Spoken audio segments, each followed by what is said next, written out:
الحمد للہ رب العالمین والصلاة والسلام علی رسولہ الکریم اما بعد فاعوذ باللہ من الشیطان الرجیم بسم اللہ الرحمن الرحیم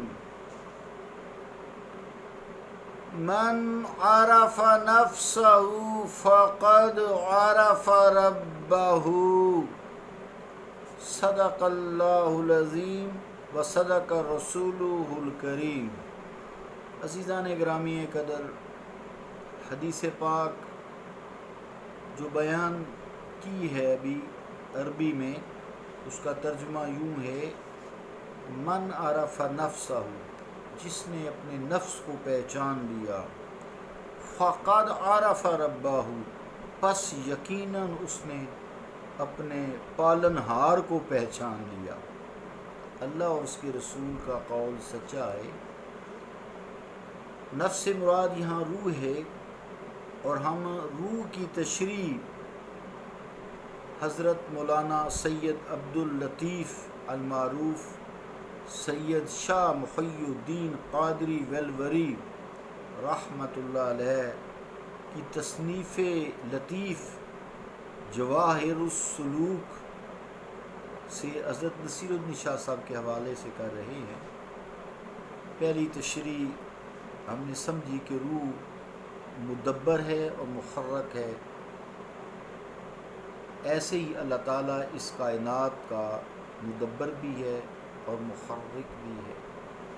دوسری تشریح سید صاحب نے یوں فرمائی ہے: لما کان مدبر الجسد واحدا وہی الروح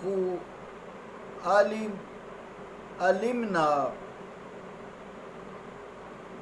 ان مدبر هذا العالم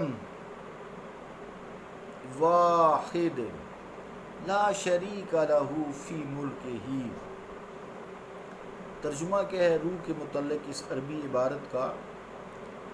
کہ دوسری وجہ یہ ہے کہ جب جسم کی مدبر ایک روح ہے، جسم کی مدبر ایک روح ہے، تو اس سے معلوم ہوا کہ اس عالم کا مدبر بھی ایک ہے، جس کی مملکت میں کوئی دوسرا شریک نہیں ہے۔ اب اس کو سمجھیے، جسم ایک ہے، اللہ کی تخلیق ہے، روح بھی اسی کے لیے ایک ہے جو اللہ کی تخلیق ہے۔ یہ سارے جسم میں جو روح کی روانی دوانی ہے، اس میں روح ہر ایک سیل میں سرایت کی ہوئی ہے، اور اس جسم کی تخلیق کرتی ہے، تحریک کرتی ہے۔ تخلیق تو اللہ تعالیٰ کرتا ہے نا، یعنی تدبیر کرتی ہے اور اس کو حرکت میں لاتی ہے۔ مراد یہ کہ جو جسم ایک ہے، اس کی ایک روح اس سارے جسم کو کنٹرول کرتی ہے، یعنی اس کی تدبیر کرتی ہے اور اس کی تحریک کرتی ہے۔ اسی طرح اس جسم میں کوئی دوسری روح تدبیر کرنے کے لیے اور محرک جسم کو کرنے کے لیے کوئی دوسری روح نہیں ہے، اس کا کوئی شریک نہیں ہے۔ اب اسی جسم اور روح کی تدبیر اور محرک ہونے سے سمجھیے توحید کو۔ یہ ساری کائنات اللہ رب العالمین کی تخلیق کر رہا ہے، اس کا کوئی شریک نہیں، اس تخلیق میں اس کی ذات و صفات کا کوئی شریک نہیں، اس جیسا بھی کوئی نہیں، لیس کمثلہ شیء۔ اس ساری کائنات کے جو امور کائنات ہیں، یہ دنوں کا نکلنا، دن کا چھپ جانا، راتوں کا چھا جانا، چاند کا وقت پر آنا، سورج کا طلوع و غروب ہونا، بارشوں کا آنا، انسان کو قائم دائم رکھنا، ساری مخلوق کو زندہ رکھنا، اس کو مارنا، کل من علیہا فان ویبقی وجہ ربک ذو الجلال والاکرام، یہ سب اللہ تعالیٰ کی تدبیر سے ہے۔ اللہ تعالیٰ نے اس کی تدبیر پہلے ہی فرما دی ہے اور اس میں ودیت کر دی ہے۔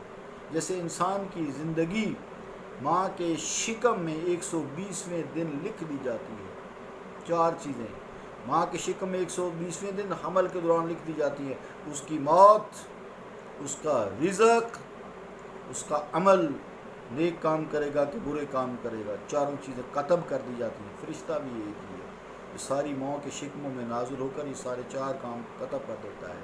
پھر زندگی کی حفاظت اور رزق کا اختیار دیا جاتا ہے، یہ زندگی کی حفاظت کرتا ہے یا نہیں کرتا، رزق حلال کماتا ہے یا نہیں کماتا، موت کا وقت بھی اسی وقت آئے گا اور رزق بھی اتنا ہی ملے گا، چاہے حلال کرے چاہے حرام کرے، چاہے یہاں سے کمائے چاہے کافروں کے ملکوں سے کمائے، ساری دنیا میں اس کے لیے رزق کو پھیلا دیا گیا ہے۔